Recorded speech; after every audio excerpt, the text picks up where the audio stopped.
Olá, o número de grupos neonazistas está crescendo no Brasil.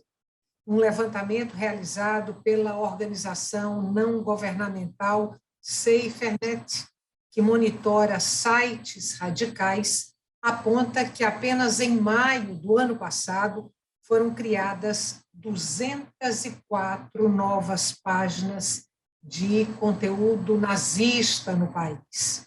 Mais recentemente, a antropóloga, pesquisadora e professora Adriana Dias, uma das maiores autoridades em neonazismo no Brasil, localizou sites com postagens associadas ao presidente Jair Bolsonaro. A pesquisadora é a entrevistada de hoje do Opinião Pernambuco. Eu sou Estela Mares e este programa também está sendo veiculado pela Rádio Universitária FM e pela Rádio Universitária Paulo Freire AM. Professora Adriana, muito obrigada por estar participando hoje do Opinião Pernambuco, por ter aceito o nosso convite. Eu falei aqui na abertura que a senhora fez essa descoberta recentemente, mas se trata de postagens que estão ali no início dos anos 2000, quando o presidente Jair Bolsonaro era, então, deputado federal. Eu vou pedir para a gente começar, para a senhora contextualizar essas postagens e para contextualizar aí a sua descoberta. Ok. Olá, Estela, eu gostaria de agradecer muito o convite, né? É um prazer falar para o povo de Pernambuco, para os estudantes de Pernambuco e principalmente para rádios universitárias, né? Eu acho importantíssimo o trabalho das rádios universitárias nesse país. Eu pesquiso, né, há quase 20 anos, né? Eu comecei a pesquisa em 2002, o movimento neonazista brasileiro, e o movimento na América Latina e o movimento nos Estados Unidos. Né? Eu pesquisei em língua inglesa, portuguesa e espanhola. E, por conta disso, eu sempre denunciei também os sites, e, por conta disso, a gente tem que fazer alguns métodos de pesquisa. Né? Então, eu tenho que transformar os sites que eu pesquiso em PDF, e algum deles eu tinha que imprimir para poder consultar.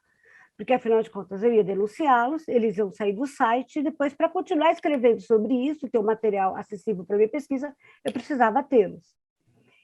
E, em abril desse ano, eu estava me preparando para um colóquio que eu ia ter na UFMG. Hoje eu sou professora convidada da Fiocruz, né?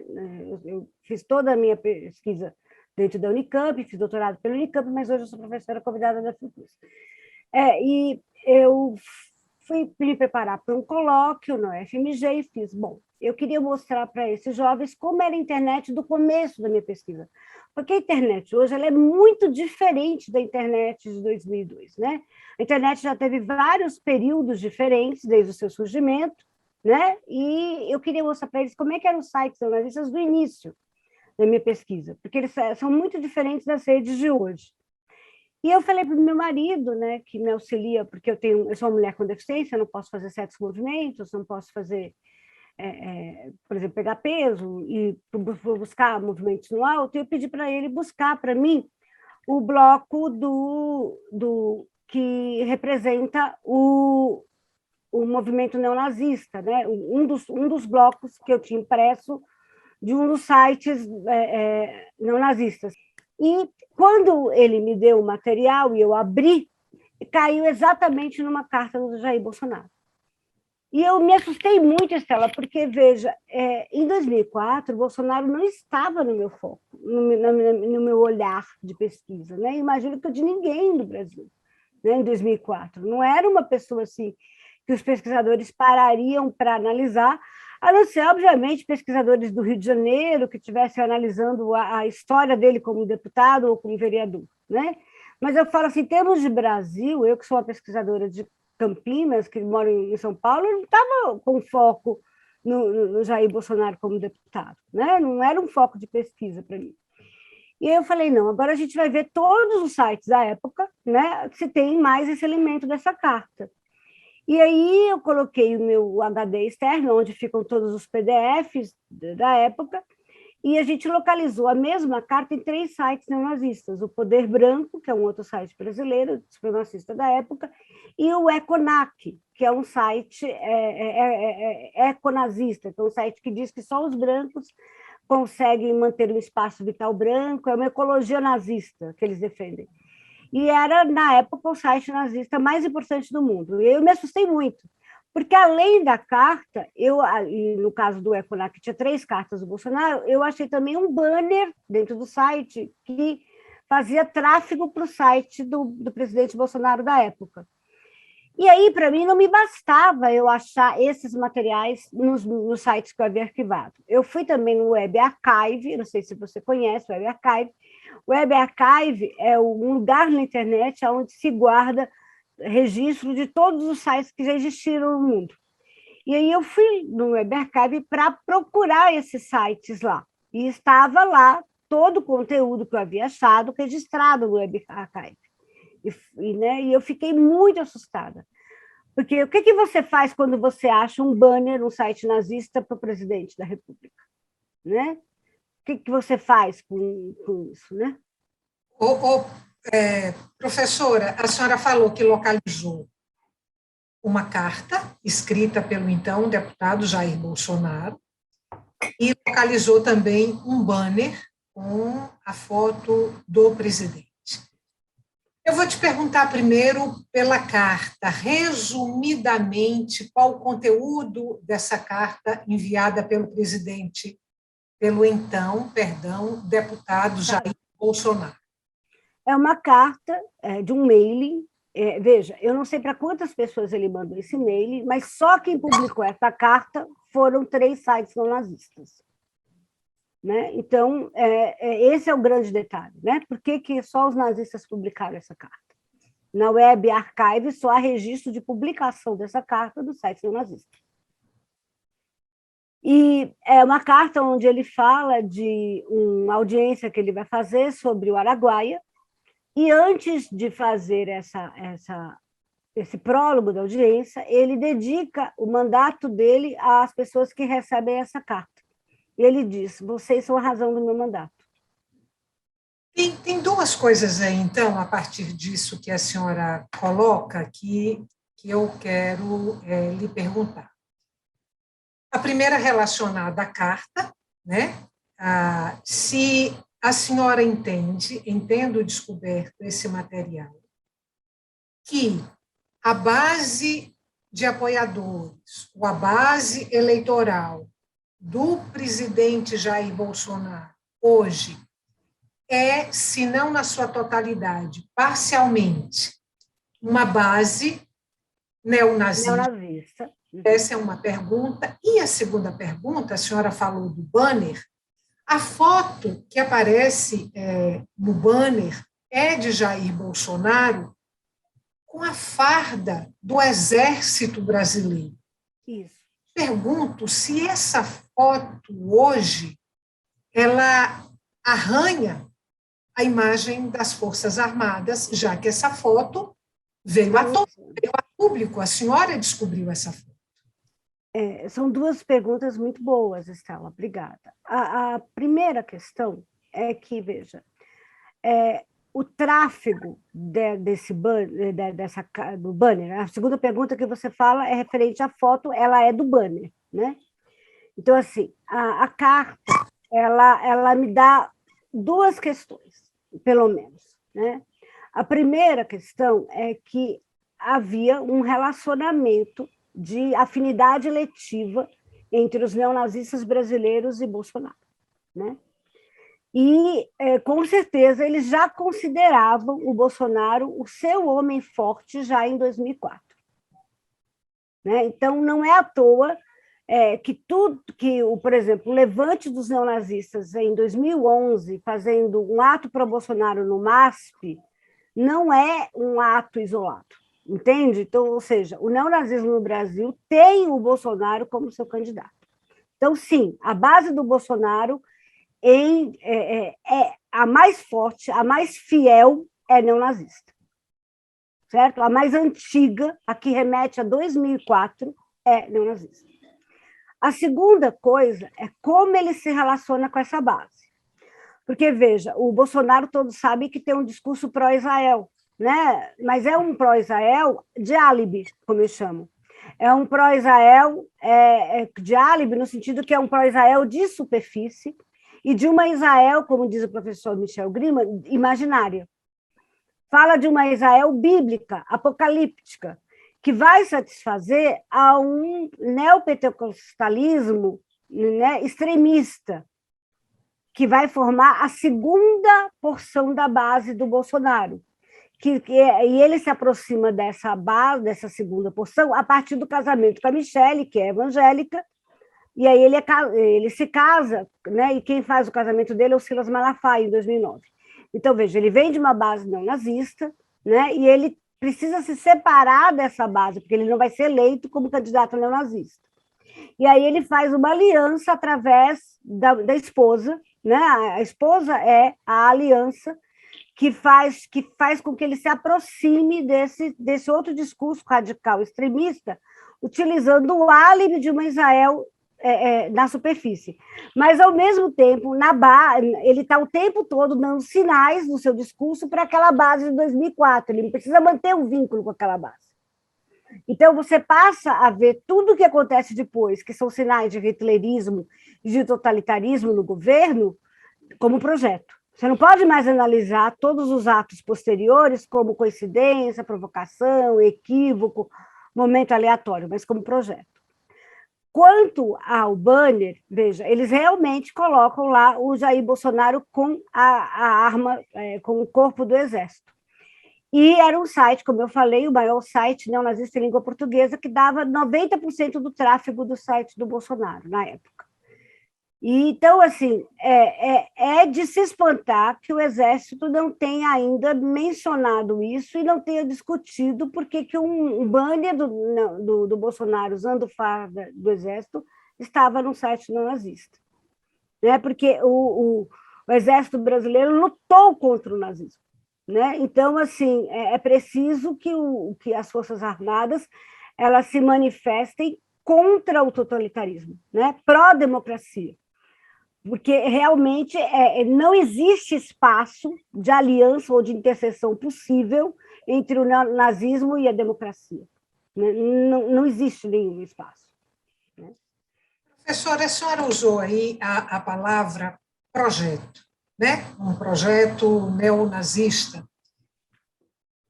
Eu pergunto para a senhora se a partir de tudo que a senhora já acompanhou, já pesquisou até aqui sobre esse assunto, e agora, com a descoberta desse material nesses sites, se a senhora acredita, porque tem evidências, porque há base para isso, num projeto subterrâneo neonazista, de fato, para o país, para o Brasil? Veja, tudo nesse governo nos indica que sim. Né? Há um projeto de eugenia que foi visivelmente feito nessa pandemia. O Bolsonaro sempre colocou a pandemia como a sobrevivência dos que são fortes, né? O físico de atleta contra os frágeis. Né? Houve uma eugenia contra as pessoas com deficiência, contra os idosos. Né? Então, assim, houve uma guerra contra os fracos, claramente, nessa pandemia. Né? Então, houve um projeto de eugenia, né? E o projeto neonazista começa, inclusive, em 1934, com um projeto eugênico. Né? Então, eu acho que sim, o Bolsonaro é uma pessoa profundamente marcada pelo hitlerismo, ele já deu vários momentos desse hitlerismo. Então, eu acho que é fundamental que que a gente compreenda esse projeto para que a gente possa lutar contra ele. Para a gente fechar esse bloco, uma última pergunta. O projeto do nazismo, ele tinha na sua base a defesa de uma raça ariana. Se a gente traz isso para o Brasil, não é um pouco absurdo, é quase risível, você pretender um regime que tem na sua base um projeto de raça ariana, quando nós somos um povo constitutivamente miscigenado? Não é só risível, é absurdo, é ridículo, é nojento. Eu poderia ficar aqui falando com você 158 adjetivos sobre esse projeto.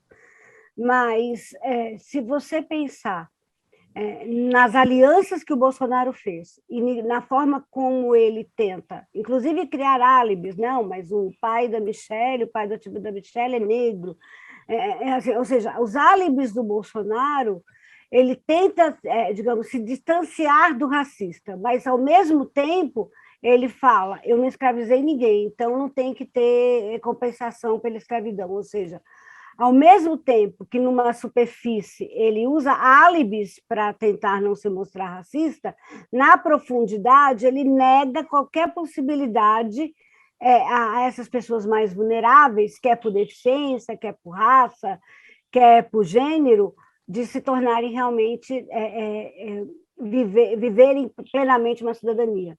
Então, assim, há um projeto em curso, com certeza, né? Professora, a gente vai fazer um intervalo agora, ele é bem curtinho, volta daqui a pouco para continuar essa conversa, e você que está em casa, não saia daí. O tema de hoje do nosso programa são os grupos neonazistas que crescem, que proliferam no Brasil, e as recentes descobertas feitas pela pesquisadora e pela professora Adriana Dias. A gente volta já.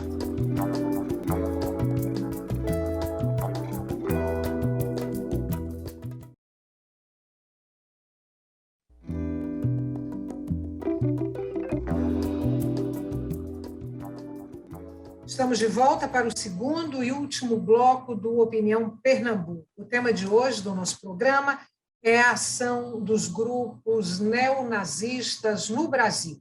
Eu converso com a antropóloga, pesquisadora e professora Adriana Dias. Eu sou Estela Mares e este programa também é veiculado pela Rádio Universitária FM e pela Rádio Universitária Paulo Freire, AM. Professora, eu quero começar esse bloco, a gente está aqui falando da proliferação desses grupos neonazistas no Brasil, da sua mais recente descoberta, que é a ligação desses grupos com o bolsonarismo. Eu pergunto para a senhora quantos grupos neonazistas, quantas células neonazistas a senhora já monitorou no Brasil até aqui, e se a senhora encontrou células neonazistas em Pernambuco? Veja, no momento, e quando eu falo no momento, é porque o nosso monitoramento é contínuo, é diário, né? Então, a gente tem 530 células no Brasil, de perto de 50 grupos. Então, esses grupos, eles são os mais variáveis possíveis. Então, eles variam de motivação, por exemplo, eles podem ter motivação religiosa, né, serem ultraconservadores católicos, ultraconservadores evangélicos, ultra-odinistas, ou voltados para a hiperbórea, ou para Zatru, que são grupos que a gente chama de racismo folclórico.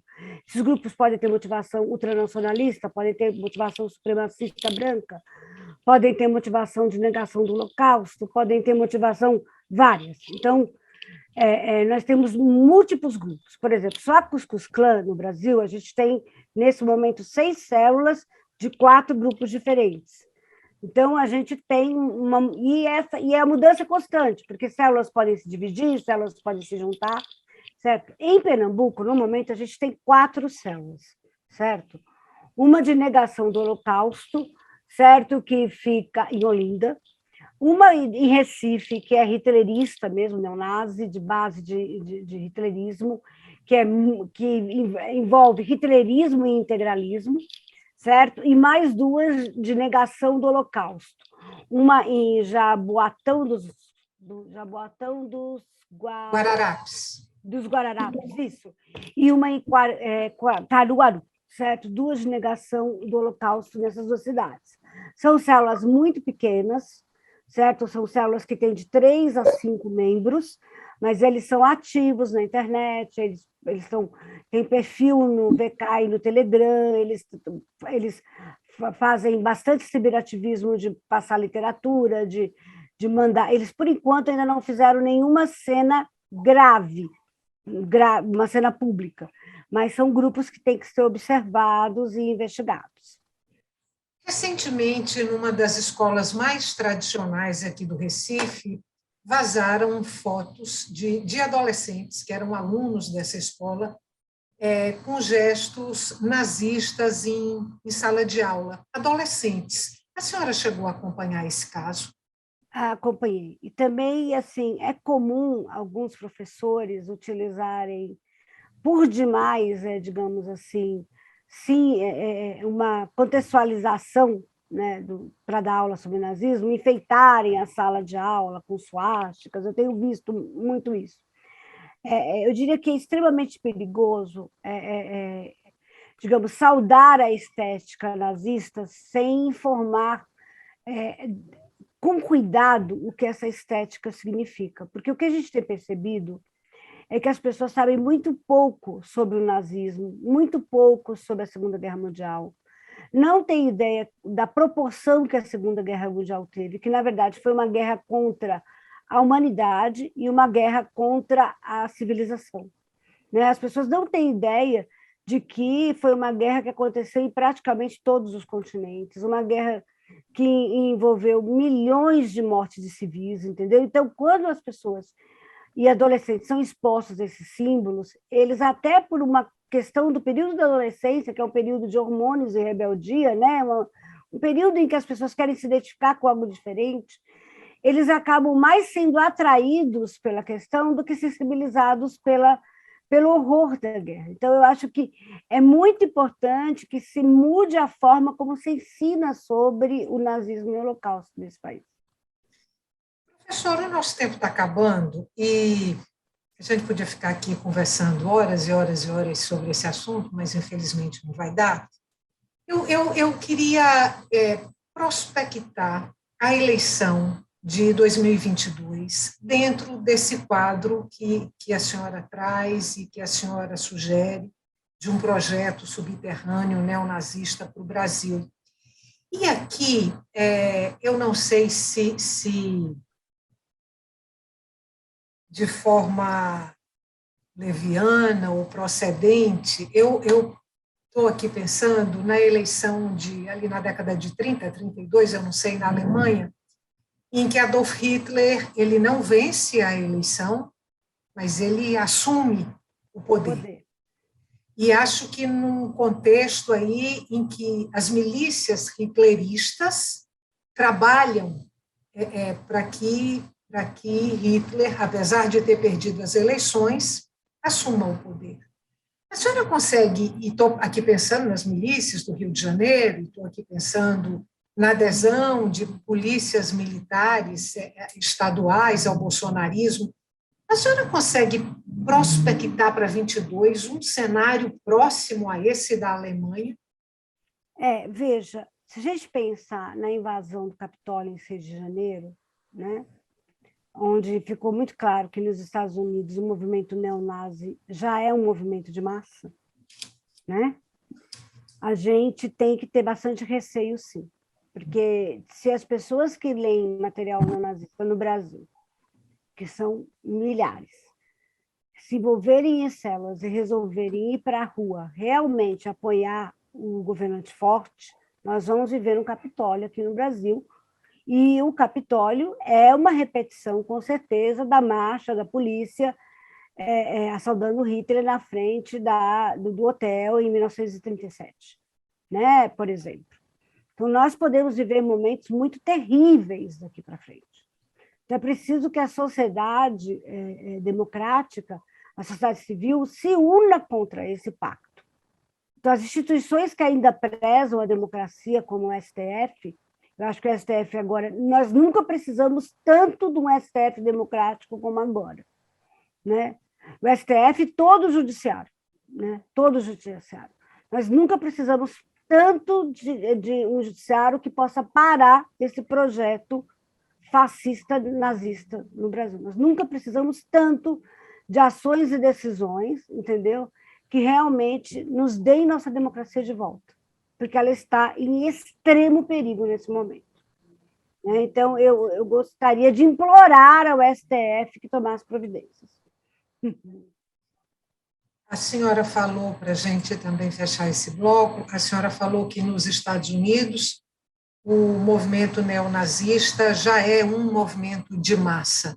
Somente lá, ou esse movimento de massa neonazista, ele dá sinais de vida em outros países?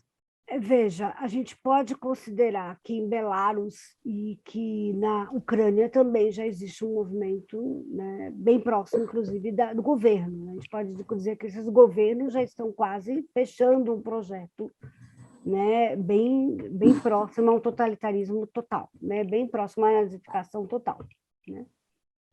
Então, a extrema-direita no mundo está fazendo alianças gerais. Né? Então, há uma internacionalização da extrema-direita. Né? Então, há muito que se preocupar nesse momento.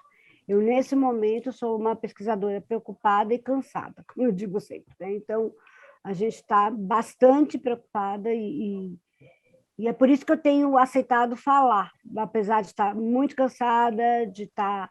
Eu sou uma pessoa que tem uma doença grave, eu estou fraturada, inclusive, eu não estou no meu melhor momento de saúde, mas, apesar disso, eu tenho tentado vencer os meus limites, inclusive físicos, porque eu estou realmente muito preocupada com o que pode acontecer. Então, eu acho que se a história me colocou de frente daquelas cartas, por acaso, se a história me deu aquele banner, foi porque eu devo falar sobre isso. Né? Então, eu jamais me recusaria ao meu papel histórico de fornecer essas informações.